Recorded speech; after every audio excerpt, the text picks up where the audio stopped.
All right, so Luke chapter 11, verse 37. And as he spake, a certain Pharisee besought him to dine with him.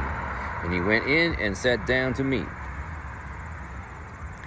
Okay, it's changing the scene. Right, there's a Pharisee, he's asking him to come have some food with him. Right, because he sat down to meat, which means food. In verse 38, and when the Pharisee saw it, he marveled that he had not first washed before dinner. He didn't wash his hands before he sat down.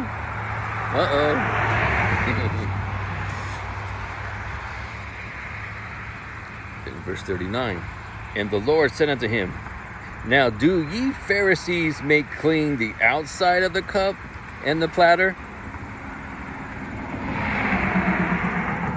but your inward part is full of ravening and wickedness. Right, so they're so careful. Oh, they clean everything. They're always washing their hands for everything. And Jesus calling them out. He said, but what about the inside? He says, wickedness. They see something that looks nice and pretty from the outside, but inside is ravening wolves. Dragons in shepherd's clothing, bringing a false salvation. It's greater damnation. You're making people stumble into this false salvation. It's not going to be good for you on Judgment Day. You better get it straight. Right. In verse 40, he's continuing. Ye fools, did not he that made that which is without make that which is within also? He said, you fools.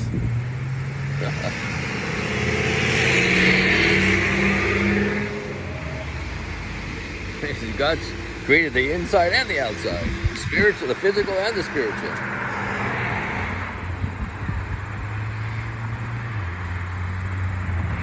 In verse 41, but rather give alms of such things as ye have, and behold, all things are clean unto you.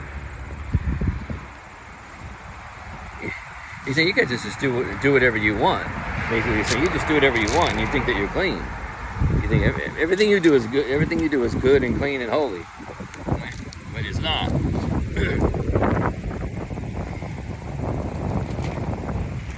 And then verse 42.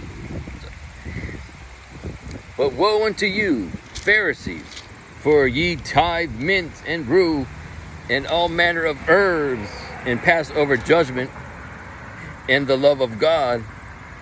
These ought ye to have done, and not to leave the other undone. Right.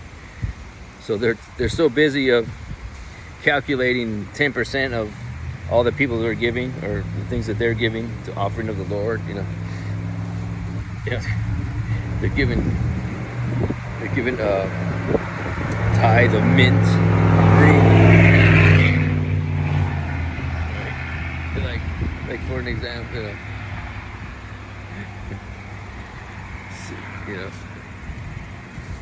they say you buy a bottle of cinnamon from the store, like this little tiny bottle. They would divide it in 10, and make sure that since you obtain that bottle of cinnamon, but you got to give 10% of that to the priest. So they would make sure that you got 10% of that little thing. You got to give that to the priest. So they do that with everything, 10% of everything. Right? That's what they're saying.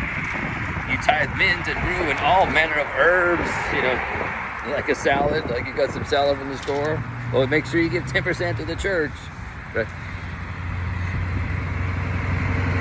But you don't think about, he's saying you do all those things, and you pass over, which you forget about the judgment, which is righteous judgment. Right? It's just to make a judgment based on God's laws and God's holiness, not backwards, behind your back deals, under the table deals, bribery and treachery, right? So you pass over, you forget about judgment, and you forget about the love of God. forget all about that. But you're too worried about tithing every little thing. That's what he said. These ye to have done, and not to leave the other undone. So their priorities are all screwed up. And then he's continuing in verse 43. Woe unto you, Pharisees, for ye love the uppermost seats in the synagogues and greetings in the markets. He's letting them have it. He's pointing the finger. He's judging. Oh man, Jesus, why are you judging? I thought you said, you judge not, Jesus. Why are you judging these people?